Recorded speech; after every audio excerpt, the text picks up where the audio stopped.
ہاشمی صلی اللہ تعالی علیہ وسلم جسے کوئی اہم حاجت درپیش ہو وہ مجھ پر کثرت سے درود شریف پڑھے، کیونکہ درود پاک دکھ، درد اور مصیبتوں کو دور کرتا اور رزق میں اضافہ کرتا ہے۔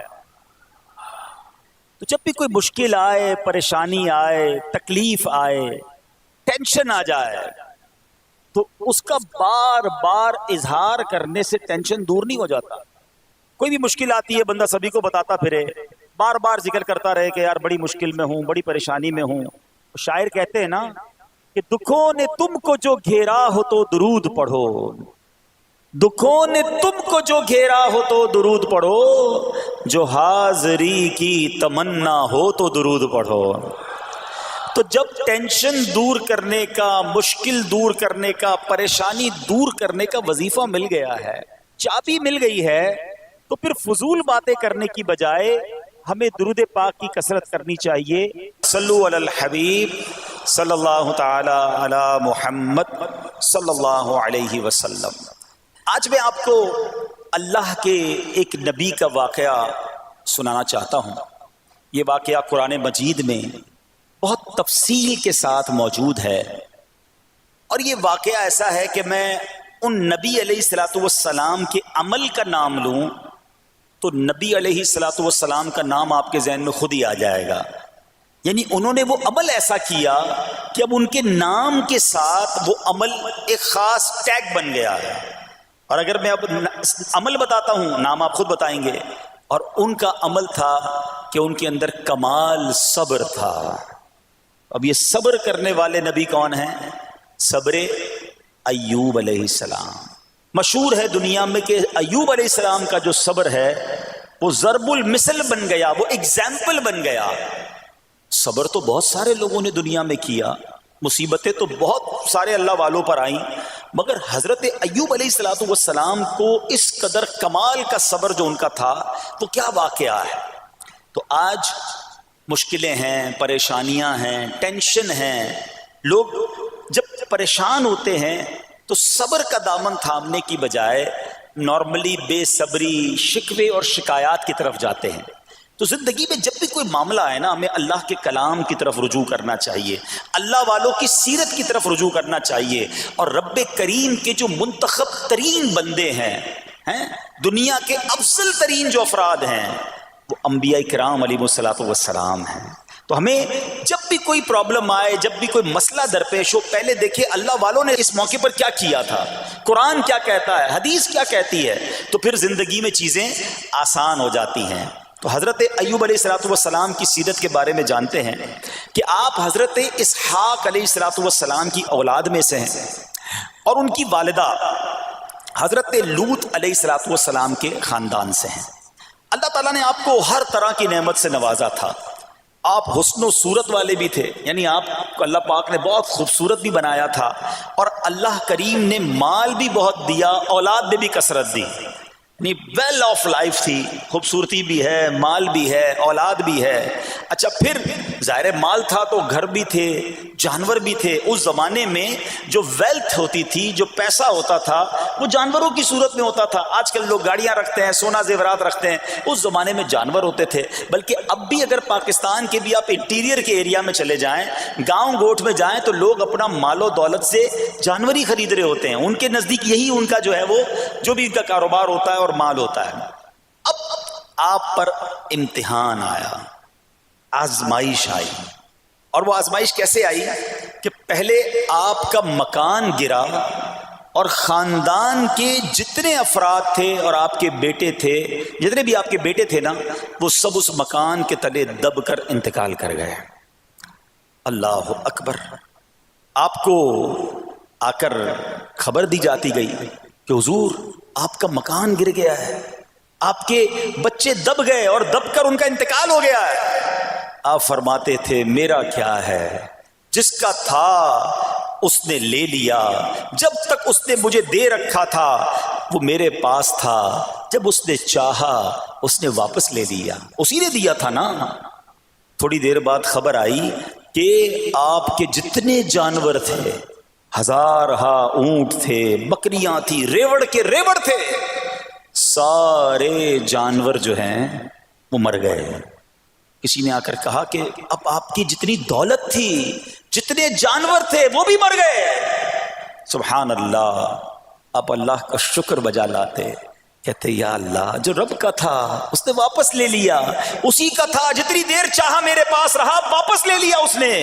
میں اپنے رب کی رضا پر راضی، میں اس امتحان پر راضی ہوں.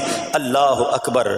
اب کیا ہوا کہ آپ کی تمام کھیتیاں اور جو باغات تھے، بہت بڑی زمینیں تھیں، بڑے بڑے کھیت تھے، وہ بھی سارے کے سارے برباد ہو گئے.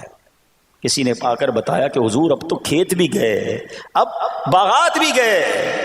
آپ نے فرمایا کہ جس کا تھا اس نے لے لیا، میں اس کی رضا پر راضی ہوں. جب تک میرے پاس تھا وہ میرے پاس تھا، اب رب نے واپس لینا چاہا تو اس نے لے لیا. اب he was empty handed، یعنی اب کچھ بھی نہیں تھا، نہ بچے ہیں، نہ مال ہے، نہ جانور ہے، نہ مکان ہے. مگر حضرت ایوب علیہ السلام کی زبان پر پھر بھی شکر ہے، اب بھی شکر ہے، شکوہ نہیں ہے کہ اللہ میں تیری رضا پر راضی ہوں. لیکن ابھی امتحان ختم نہ ہوا تھا، اور اس امتحان کے پیچھے بعض مفسرین نے ایک اور قول بھی نقل کیا کہ شیطان نے حضرت ایوب علیہ السلام کو دیکھ کر اللہ کی بارگاہ میں کہا کہ مولا یہ تیرا بندہ اس لیے تیرا شکر گزار ہے کہ تو نے اسے بڑا نوازا ہے، بڑا مال دیا ہے، اولاد دی ہے، گھر دیا ہے. اب رب کریم نے حضرت ایوب پر امتحان بھیجا تاکہ پتہ چلے کہ میرے نیک بندے امتحان کے بعد بھی صبر کرتے ہیں. لیکن اب سب چلا گیا نا، تو شیطان نے کہا کہ ابھی جان تو باقی ہے نا، صحت تو باقی ہے. اللہ اکبر. مزید آزمائش آئی اور یہ ہوا کہ آپ کو بیمار کر دیا گیا. مبارک جسم پر بڑے بڑے آبلے پڑ گئے، پھوڑے جس کو کہتے وہ پڑ گئے. اس حال میں آپ کے سارے دوست بھی آپ کو چھوڑ کے چلے گئے. آج کل ویسے بھی حال ایسا ہی ہے جناب، جب تک پیسہ ہے، شہرت ہے، آپ کے پاس کوئی مال ہے تو آس پاس بہت سارے لوگ ہوتے ہیں. مگر جب یہ سب چیزیں چلی جائیں نا تو بعض اوقات ایسی کنڈیشن میں اپنے اور پرائیوں کی جانچ بھی ہو جاتی ہے کہ اب کون کھڑا ہے. دوستی مال کے لیے تھی، دوستی شہرت کے لیے تھی، دوستی منصب کے لیے تھی، یا کسی کی ذات سے واقعی خالص دوستی تھی. اب کیا ہوا، آپ کے سارے رشتہ دار، سارے دوست بھی دور چلے گئے، سوائے آپ کی فرما بردار زوجہ تھی جن کا نام تھا رحمت بن افراہیم، اور یہ حضرت یوسف علیہ السلام کی پوتی بھی تھی، اللہ کے نبی کی آل سے تھی. وہ آپ کی خدمت کرتی رہی. اب جسم پر پھوڑے ہیں، آبلے ہیں، ایک بیوی ہے، نہ پیسہ ہے، نہ مال ہے، نہ بچے ہیں، واٹ ایور جو تھا سب ختم. مگر زبان ہے کہ اس پر پھر بھی اللہ کا ذکر جاری ہے، پھر بھی شکر جاری ہے، پھر بھی صبر ہے. بات کرنا آسان ہے جناب، مشکل آئے اور صبر کرے بندہ. اصل امتحان یہ ہے، زباں پر شکوائے رنجو علم لایا نہیں کرتے، زباں پر شکوائے رنجو علم لایا نہیں کرتے، نبی کے نام لیوا غم سے گھبرایا نہیں کرتے. ہم میں سے کسی پر ایسی آزمائش نہیں آئی نا، چھوٹی موٹی آزمائشیں تو آتی رہیں گی. ایک بات یاد رکھنا، یہ زندگی کی جو گاڑی ہے نا، یہ مسائل کے پہیوں پر ہی چلتی ہے. ہمیں بعض اوقات کسی کی گاڑی، کسی کا مکان، کسی کا خوبصورت چہرہ، کسی کی مسکراہٹ دیکھ کر لگتا ہے یار یہ تو دنیا کا سب سے سخی آدمی ہے. ایسا نہیں. تو یہ نہ سمجھے کہ سارا جہان جناب سخی ہے اور میں اکیلا دکھی ہوں، ایسا نہیں ہوتا. بلکہ اس جہاں میں تقریباً ہر بندہ ایسا ہوتا ہے جس کے ساتھ کوئی نہ کوئی دکھ لگا ہوا ہوتا ہے، کوئی نہ کوئی پریشانی ہے. کسی کو مال کی پریشانی، کسی کو روزگار کی پریشانی، کسی کو بیماری لگی ہے، کسی کو اور ٹینشن ہے. تو یہ کبھی بھی نہ سوچے کہ میں زندگی گزاروں گا اور کوئی ٹینشن نہیں آئے گی. تیار رہو امتحان کے لیے، امتحان ضرور آنا. اب کمال یہ ہے کہ اس امتحان میں پاس کون ہوتا ہے. حضرت ابراہیم پر امتحان آیا، زبان پر صبر ہے، شکر ہے، شکوہ نہیں ہے. اب کیا ہوا کہ آپ کا سال ہاں سال تک یہ حال رہا. یہ 2-4 مہینے کا پرابلم نہیں تھا، کئی سال تک آپ بیمار رہے. آپ کی زوجہ جو ہے وہ خدمت کرتی رہی. اچھا یہاں ایک غلط فہمی دور کر دوں کہ کچھ لوگ یہ کہتے ہیں، یہ کتابوں میں پتہ نہیں کچھ کتابوں میں لکھ دیا گیا کہ حضرت ایوب علیہ الصلوۃ والسلام کو معاذ اللہ کوڑ کی بیماری ہو گئی تھی. ایسا بالکل نہیں تھا، کوڑ کی بیماری نہیں ہوئی تھی، بلکہ نہ کوڑ ہوا نہ جزام ہوا. آپ کو جسم پر پھوڑے پھنسیاں جن کو کہتے ہیں آبلے نکل آئے تھے.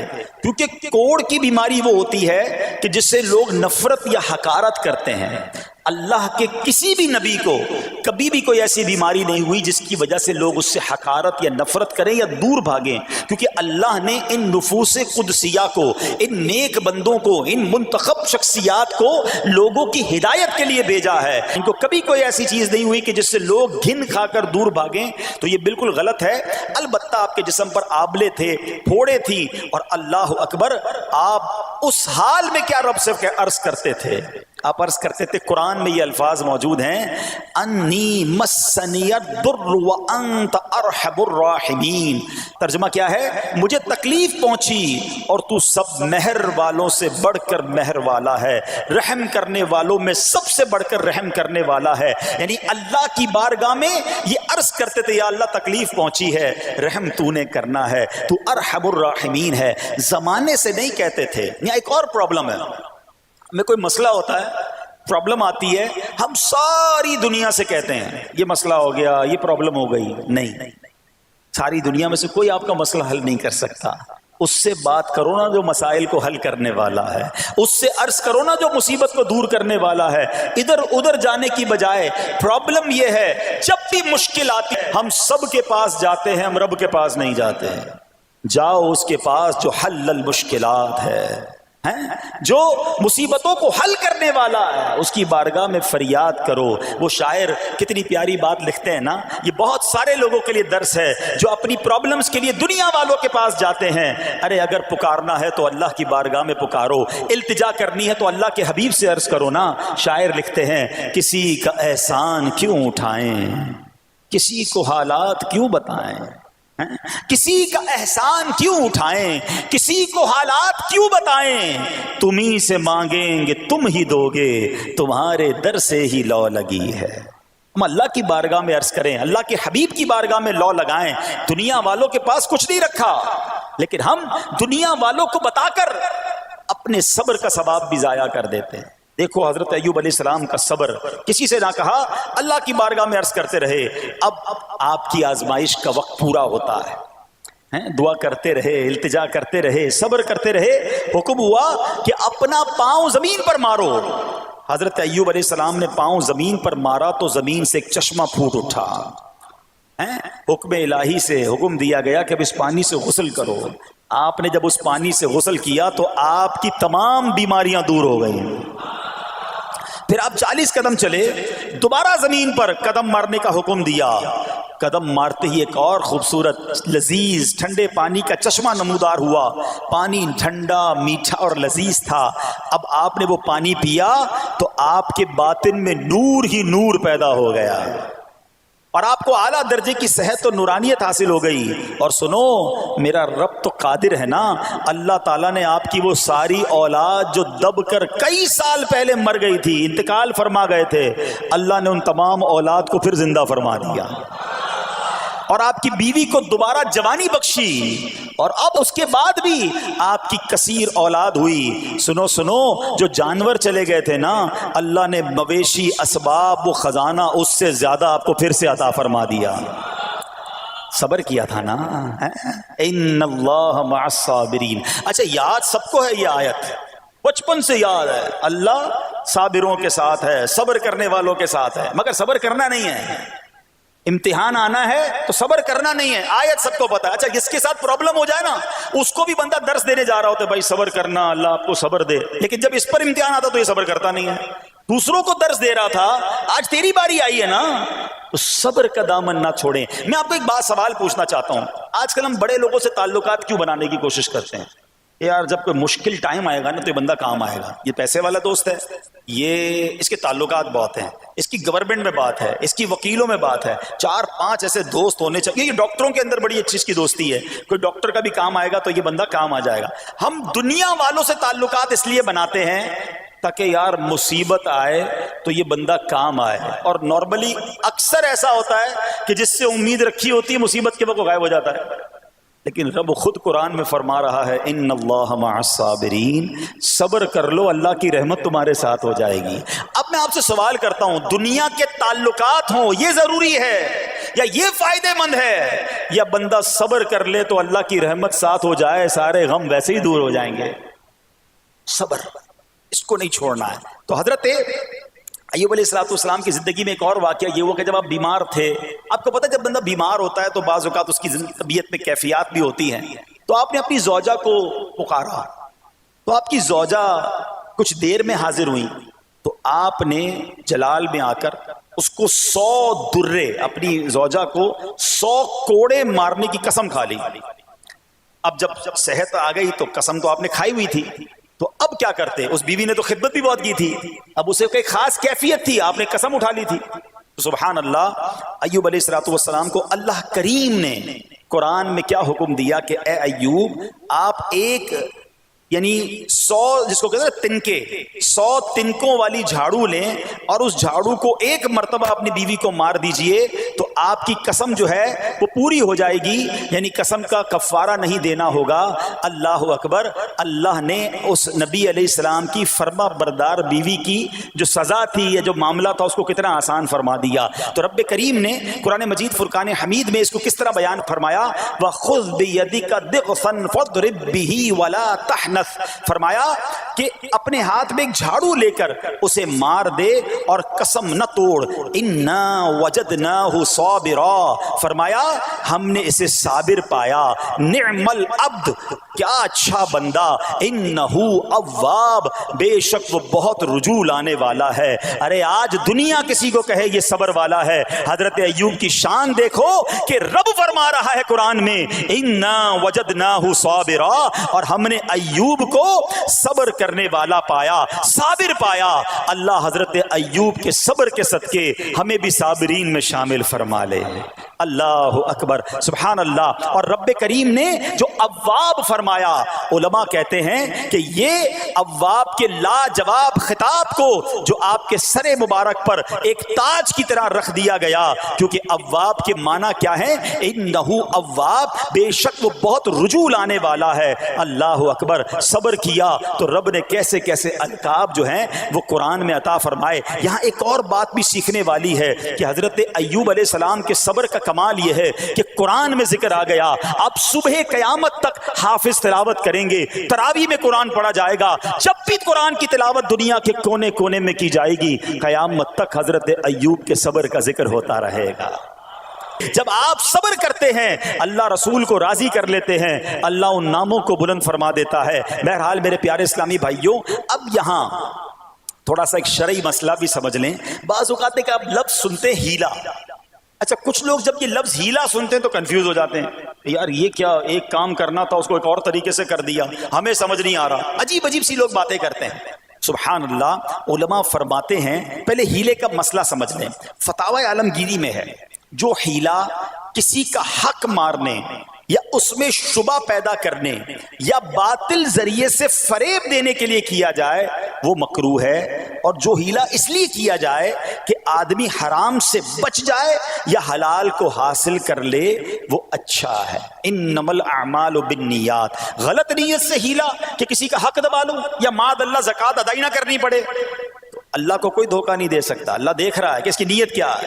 لیکن ہیلا اس لیے ہے کہ حرام سے بچ جائے، حلال حاصل کر لیا جائے. تو اس کی جو جواز کی صورتیں ہیں علماء نے فرمایا یہ آیت اس میں دلیل ہے. اور آیت کیا تھی؟ وَخُذْ بِيَدِكَ ضِغْثًا فَاضْرِب بِهِ وَلَا تَحْنَثْ، اور فرمایا اپنے ہاتھ سے ایک جھاڑو لے کر اسے مار دو اور قسم نہ توڑو. قسم تو 100 کوڑے مارنے کی تھی، اللہ کریم نے آسانی کا راستہ بتایا. ہاں ایک بات یاد رہے، یہ بڑی امپورٹنٹ بات کرنے جا رہا ہوں کہ مفتیان